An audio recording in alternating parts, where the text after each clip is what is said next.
ইতিমধ্যে তারা আমাদের ব্যাপক জনসমর্থন এবং বাংলাদেশের মানুষের সিদ্ধান্ত দেখে তারা ইতিমধ্যে নানা জায়গায় হামলা মামলা শুরু করেছে।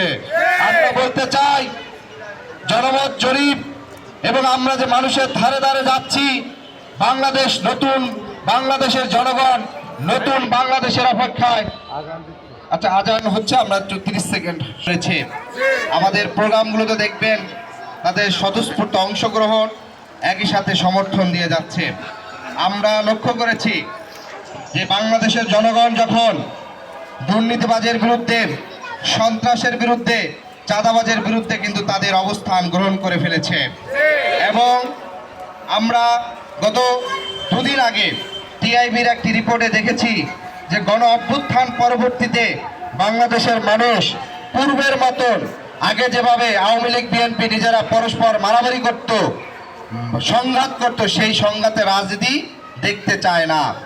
আগস্টের পরে আমরা যেটি দেখলাম যে 100% সংঘাত সহিংসতার মধ্যে 91% টিআইবি রিপোর্ট মতে বিএনপি তার অন্তকন্দলের মধ্যে সহিংসতা করেছে 91%।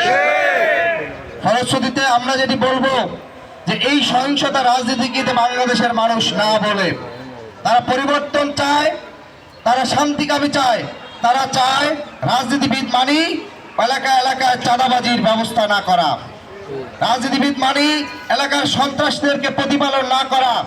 ফলে বাংলাদেশের জনগণ এই ভোটাধিকার মানবাধিকারের পক্ষে অবস্থান নিয়েছে, যার কারণে আমরা দেখেছি ইতিমধ্যে নানাভাবে নির্বাচনী আচরণবিধি লঙ্ঘন করে তারা নির্বাচনী প্রচারণা শুরু করেছে। গতকাল কামারপাড়ায় স্কুলে পরীক্ষা চলাকালীন সেখানে তারা ঢাকা বিশ্ববিদ্যালয়ের এক ছাত্রনেতাকে এনে প্রোগ্রাম করেছে। ঢাকা বিশ্ববিদ্যালয় থেকে পড়াশোনা করে সে যদি নিজেই এই নির্বাচনী আচরণবিধি লঙ্ঘন করে, স্কুলের পরীক্ষার সময় প্রোগ্রাম করে, তাহলে বাকিদের কি অবস্থা সেটাই বুঝেন। একই সাথে আমরা দেখেছি আমাদের দোবাদিয়াতে যখন আমাদের মায়েরা, আমাদের নারী সহযোদ্ধারা যখন প্রচারণা করেছে, তখন তাদেরকে সেখানে নানাভাবে বাধাগ্রস্ত করা হয়েছে। ডুমনি বাজারে 26শে জানুয়ারি আমায় সহ আমার সহযোদ্ধাদের উপর হামলা করেছে। এখনো বেশ কয়েকটি জায়গায় 48 নং ওয়ার্ডের কয়েকটি জায়গায় আমাদের জন্য যারা আচরণে কাজ করছে তাদেরকে বাসায় বাসায় গিয়ে হুমকি দেওয়া হচ্ছে। আমরা স্পষ্ট করে বলতে চাই, আপনাদের হুমকি ধমকিতে আমাদের মায়েরা, বোনেরা, আমাদের সহযোদ্ধারা যারা কাজ করছে তারা এক পাও পিছু হটবে না।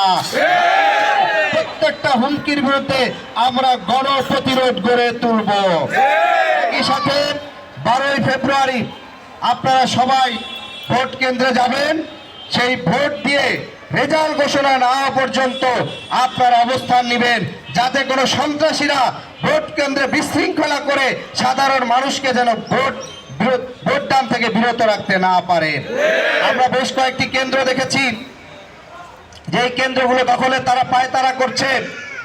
গতকালকে আমাদের একটি বাংলা ভিশনের অনুষ্ঠান হইতেছিল, সেখানে এক ভোটার প্রশ্ন করছে যে একটি দল অভ্যুত্থানের পরে চাঁদাবাজ, দুর্নীতিবাজ এবং সন্ত্রাসীদের প্রশ্রয় দিচ্ছে, তারা ক্ষমতায় আসলে তো আরো বেশি এগুলো বেড়ে যাবে। আমরা দেখলাম বিএনপির গলায় কাঠ ঝুলানো, তারা হঠাৎ করে খেপে গেলেন, ভুয়া ভুয়া শুরু করলেন। তিনি তো কোনো দলের নাম নেন নাই, তাহলে সন্ত্রাস চাঁদাবাজ বলে কেন তাদের গায়ে লাগবে? ওই যে মানে বিষয়টা হচ্ছে সন্ত্রাস চাঁদাবাজ এটা তাদের নিজেদের করে নিয়েছে, ফলে জনগণ কিন্তু সেটার বিপক্ষে অবস্থান নিয়েছে। আমরা আরেকটি বিষয় বলতে চাই, আমরা ঢাকা 18 আসনের জন্য ইশতেহার দিয়েছি। সেই ইশতেহার হচ্ছে পরিকল্পিত, নিরাপদ এবং ইনসাফের নগরী প্রতিষ্ঠা করা, দূষণ, দুর্নীতি, চাঁদাবাজ মুক্ত, ইনসাফ ও মানবিক নগরী নিশ্চিত করা। ইনসাফের নগরী কিভাবে প্রতিষ্ঠিত হবে? প্রতিষ্ঠিত হবে এই ঢাকা 18 আসনের যে 14টি ওয়ার্ড আছে, প্রত্যেকটি ওয়ার্ডের নাগরিকরা সমান নাগরিক সেবা এবং অধিকার যখন পাবে তখন এটি ইনসাফ প্রতিষ্ঠা হবে। আমরা দেখি যে বৃহত্তর উত্তরার ওই উত্তরা মডেল টাউন কিংবা উত্তরার ওই অংশটুকু যতটুকু উন্নতি, রাস্তাঘাট যত ভালো, বিদ্যুৎ, গ্যাস, পানি যতটা ভালো পায়, এই অঞ্চলের মানুষ উত্তর খান, দক্ষিণ খান, বিমানবন্দর সহ এই জায়গার মানুষ কিন্তু সেই নাগরিক সেবা পান না। এখানের মায়েরা গ্যাসের সংকটে রান্না করতে পারেন না, সকালে স্কুলে বাচ্চারা গেলে তাদের জন্য খাবার তৈরি করে দিতে পারেন না, ফলে মায়েদের অনবরত কষ্ট হতে থাকে। একই সাথে আমরা দেখি যে এই ওয়ার্ডগুলোতে 2018 সাল থেকে হোল্ডিং ট্যাক্স দেওয়া হচ্ছে, অথচ গ্যাসের বিল নেওয়া হচ্ছে, কিন্তু গ্যাসের সেবা তারা পাচ্ছেন না।